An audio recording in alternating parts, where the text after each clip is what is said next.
Hello guys. मैं हूं सुरेंद्र सावंत और आज हम बात करेंगे मुंबई इंडियंस की ऑक्शन स्ट्रेटेजी की। जैसे कि हम सब जानते हैं, मुंबई इंडियंस 5 बार आईपीएल की ट्रॉफी जीत चुकी है। हालांकि आखिरी 3 बार, लास्ट 3 सीजन मुंबई इंडियंस ये कारनामा, ये करतब नहीं कर पाई। पिछले सीजन मुंबई इंडियंस प्लेऑफ में तो पहुंच गई थी, लेकिन फाइनल मैच में पहुंच नहीं सकी। तो क्या होगी मुंबई इंडियंस की स्ट्रेटेजी ऑक्शन के लिए? जो कि आप जानते हैं, 19 दिसंबर को आईपीएल का ऑक्शन होगा 2024 सीजन के लिए दुबई में। तो इस सीजन में मुंबई इंडियंस की क्या होगी स्ट्रेटेजी, देखते हैं अगले स्लाइड्स में। लेकिन इसके पहले प्लीज मेरे चैनल को, मेरे वीडियो को लाइक कीजिए, कमेंट कीजिए और सब्सक्राइब कीजिए। चलते हैं अगले स्लाइड पे। मुंबई इंडियंस, जैसे कि हम देख रहे हैं, ये है मुंबई का current structure. Batsman, bowler, allrounder. बैट्समैनों में इंडियन बैट्समैनों की भरमार है। रोहित शर्मा, ईशान किशन, सूर्य कुमार यादव, तिलक वर्मा, नेहल वधेरा, विष्णु विनोद। यह है इंडियन बैटर्स। ओवरसीज में टीम डेविड और डेवाल ब्रुइस। डेवाल ब्रुइस साउथ अफ्रीकन बल्लेबाज है, जबकि टीम डेविड ऑस्ट्रेलियन बल्लेबाज। बॉलर्स में इंडिया की तरफ से स्पिनर्स है पीयूष चावला, कुमार कार्तिकेय और शाम्स मुलानी। पेसर्स में इंडियन पेसर्स है जसप्रीत बुमराह, आकाश मधवाल और अर्जुन तेंदुलकर। आकाश मधवाल को हम जानते हैं, आखिरी सीजन में जब दूसरे चरण में हम कह सकते हैं, या फिर सीरीज के चैंपियनशिप के आखिरी कुछ मैचों में उनको चांस मिला और उन्होंने बेहतरीन प्रदर्शन किया। ओवरसीज बॉलर्स है ऑस्ट्रेलिया के Jason वेंड्रॉफ। Allrounders Hardik Pandya Indian और ओवरसीज वेस्ट इंडीज के रोमेरियो शेफर्ड। ये दोनों भी ऑलराउंडर्स, हार्दिक पांड्या और रोमेरियो शेफर्ड, ये इस साल दूसरे टीमों से ट्रेड किए गए हैं। हार्दिक पांड्या तो हम जानते ही है, पहले मुंबई इंडियंस में थे, लेकिन आखिरी 2 सीजन में उन्होंने गुजरात का कैप्टनशिप की थी, गुजरात की कैप्टनशिप की थी। तो ये है ओवरऑल स्ट्रक्चर। अगर हम देखें तो बल्लेबाजी तो काफी मजबूत है। रोहित, ईशान, सूर्य कुमार, तिलक, नेहल वधेरा ने भी आखिरी सीजन में बहुत अच्छा प्रदर्शन किया था, लेकिन गेंदबाजी थोड़ी सी कमजोर लग रही है। पेस डिपार्टमेंट में भी, स्पिन डिपार्टमेंट में भी।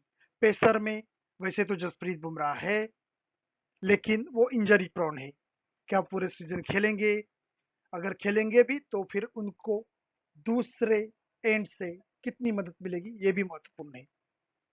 आकाश मधवाल, वैसे तो उन्होंने लास्ट सीजन में अच्छा प्रदर्शन किया था, लेकिन क्या है वो कंसिस्टेंसी इस सीजन में भी रख पाएंगे, ये महत्वपूर्ण होगा। स्पिनर में भी अगर हम देखें तो पीयूष चावला एक अच्छे स्पिनर है।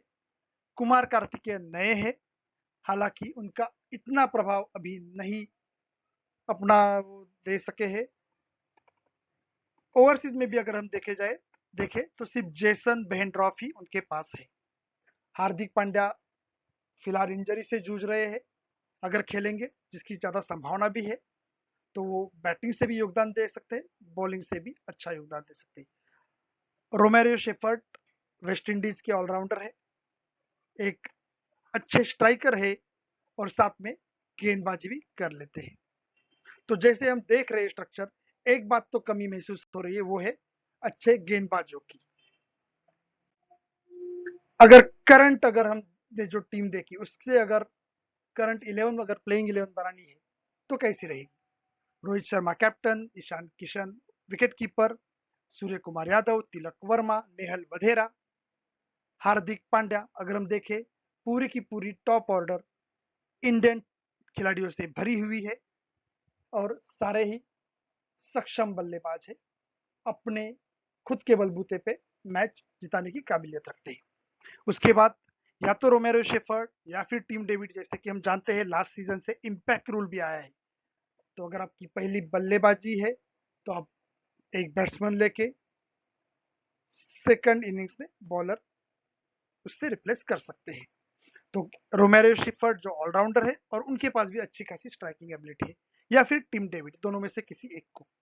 फिर गेंदबाजी में जेसन बेहनड्रा, पीएस चावला, कुमार कार्तिकेय, जसप्रीत बुमराह। अब यहाँ जेसन बेहनड्रा की जगह पे मधवाल भी गेंदबाजी कर सकते हैं। लास्ट सीजन में जैसे हमने बात की कि वो अच्छी फॉर्म में थे। अगर इस भी स्ट्रक्चर में अगर हम देखें तो बैटिंग बहुत ही मजबूत है, गेंदबाजी थोड़ी कमजोर दिखती है। ऐसा लगता है कि जसप्रीत बुमराह को शायद इतना सपोर्ट नहीं है। फिलहाल का स्टेटस क्या है एमआई का जब वो ऑक्शन के लिए जाएंगे? उनके पास कुल खिलाड़ी है 17, जिसमें से 4 खिलाड़ी ओवरसीज खिलाड़ी है, विदेशी खिलाड़ी। आईपीएल में किसी भी टीम के पास 25 खिलाड़ी हो सकते हैं।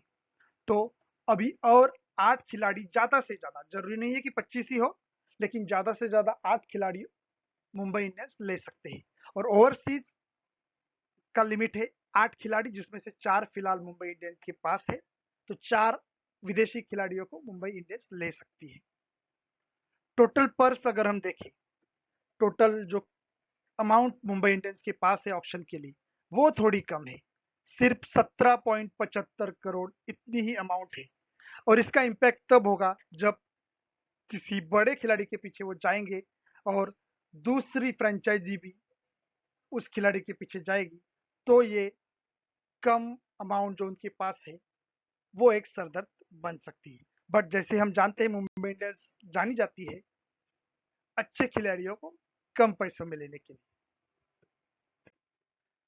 और इन सबको ध्यान में रखते हुए क्या हो सकती है प्रोबेबल टारगेट प्लेयर्स, किन खिलाड़ियों पर मुंबई इंडियंस की नजर रह सकती है? जैसे हमने देखा कि बैटिंग तो मुंबई इंडिया की काफी स्ट्रांग लग रही है। मुंबई इंडियंस की बैटिंग, इंडियन बैटिंग कोर है, बट काफी स्ट्रांग लग रहा है।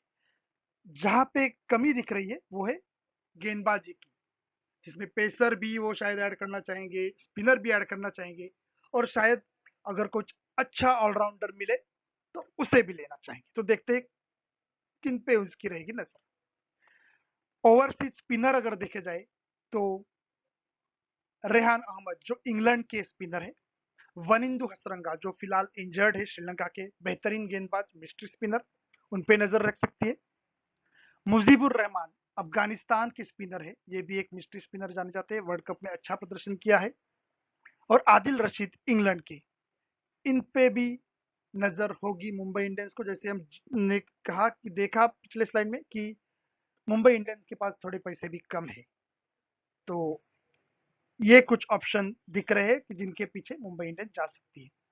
जहां तक पेसर है, पेसर में ये सारे बहुत सारे ऑप्शन अवेलेबल है। इंडियन पेसर में मुंबई इंडियंस शायद सिद्धार्थ कौल, चेतन सखारिया, इन खिलाड़ियों को अपने टीम में शामिल करने की कोशिश करे। ओवरसीज में बहुत सारे ऑप्शन है।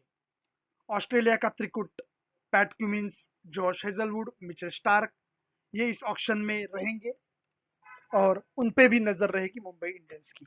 साथ में ही न्यूजीलैंड के पेसर जो अपने पेस के लिए जाने जाते हैं, एडम मिलने, ऑस्ट्रेलिया के गेंदबाज केन रिचर्डसन, इंग्लैंड के गेंदबाज जो बैटिंग भी करते हैं, अच्छी बल्लेबाजी भी करते हैं, ऑलराउंडर बट पेस के लिए ज्यादा जाने जाते हैं, वो टॉम कुरन। और साथ में इस वर्ल्ड कप में हमने जो देखा था south African sensation Gerald Coetzee, अब इन पे शायद सभी टीमों की नजर रहेगी, सभी फ्रेंचाइजी की नजर रहेगी। तो क्या मुंबई इंडियंस इसमें से किन गेंदबाजों को अपने पाले में ले सकती है, अपनी टीम में ले सकती है, ये देखना इंटरेस्टिंग होगा। ऑलराउंडर भी है जैसे डैरिल मिचेल, मॉइसे हेनरिक्स, ये कुछ दो ऑलराउंडर है। डैरिल मिचेल न्यूजीलैंड के, जिनकी प्रतिभा हमने देखी इस हाल ही में हुए वर्ल्ड कप में। मॉइसेस हेनरिक्स भी ऑस्ट्रेलिया के ऑलराउंडर हैं। तो इन पे भी नजर रह सकती है मुंबई इंडियंस की। तो ये था हमारा अभ्यास या फिर हमारा विवेचन मुंबई इंडियंस के आईपीएल ऑप्शन स्ट्रेटेजी के बारे में। आपको ये कैसे लगा? क्या आपसे इससे सहमत है, नहीं सहमत है? आपके क्या विचार है, हमें जरूर बताइए आप कमेंट द्वारा। वीडियो को लाइक करना मत भूलिए और like, comment, subscribe. Thank you. जल्दी आऊंगा किसी और एक टीम की स्ट्रेटेजी के साथ।